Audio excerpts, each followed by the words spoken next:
मनुष्य की एक विशेष प्रवृत्ति होती है, वो कभी स्वयं से संतुष्ट नहीं रहता, कभी स्वयं से प्रसन्न नहीं रहता। जो है उससे अधिक पाना चाहता, जो पा लिया उससे आगे बढ़ना चाहता, अपने जीवन में बदलाव,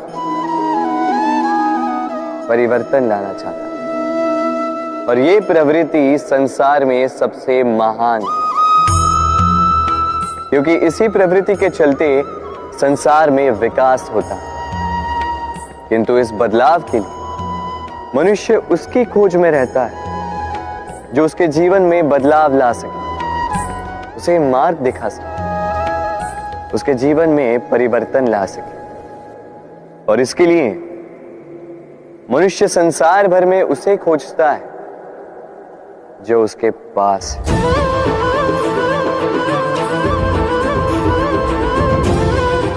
बताइए कौन?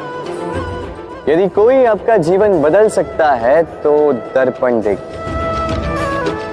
वो आप स्वयं है जो आपका जीवन बदल सकते हैं। वो आप स्वयं है जो स्वयं को मार्ग दिखा सकते हैं, जीवन में बदलाव ला सकते हैं, परिवर्तन ला सकते हैं। इसलिए पहचानिए अपनी भीतर की शक्ति को और विश्वास कीजिए कि इस संसार में आपसे अधिक शक्तिशाली और कोई नहीं। जीवन बदल जाएगा और अंधविश्वास का नहीं, आत्मविश्वास का हाथ थामिए। आपकी समस्याएं स्वतः दूर हो जाएंगी। मन बड़ी ही विचित्र कृति है। ये मन शरीर के किस अंग में बसता है कोई नहीं जानता, किंतु संपूर्ण शरीर इस मन की इच्छा साकार करने के लिए प्रयास करता रहता है। अब यदि मन कुछ खाने का करे तो व्यक्ति उसकी वनो उपवनों की इच्छा साकार करने का माध्यम ढूंढता रहता है। अब यदि मन किसी को शत्रु समझ ले तो व्यक्ति उसे नष्ट करने का हर संभव प्रयास करता है। अब यदि मन किसी से प्रेम करे तो उसकी प्रसन्नता के लिए हर सीमा लांघने के लिए सज्ज रहता है। परंतु जीवन सुखद हो इसके लिए आवश्यक है कि मन खाली हो। इस बांसुरी की भांति भीतर कुछ भी नहीं, न राग है न द्वेष, तब भी तार छेड़ने पर स्वर निकलता है। इसी प्रकार मन को भी भावनाओं से मुक्त रखना आवश्यक है। स्मरण रखिए,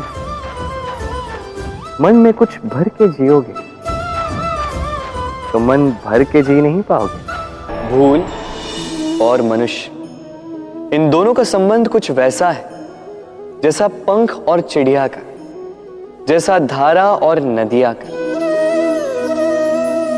यदि भूल मनुष्य के स्वभाव का इतना महत्वपूर्ण अंग है तो आप सोचिए, इस पर लज्जा क्यों? इस पर लज्जा करना ठीक है ही नहीं। वैसे देखा जाए तो भूल हमें स्वयं को और श्रेष्ठ बनाने का अवसर देती है, पहले से अच्छा प्रदर्शन करने की प्रेरणा देती है। अब कदाचित आप में से कुछ इस बात से सहमत नहीं हो, क्योंकि बहुतों की दृष्टि में भूल दोष को जन्म देती है, दोष अपराध को, और अपराध के लिए क्षमा नहीं दंड मिलना चाहिए।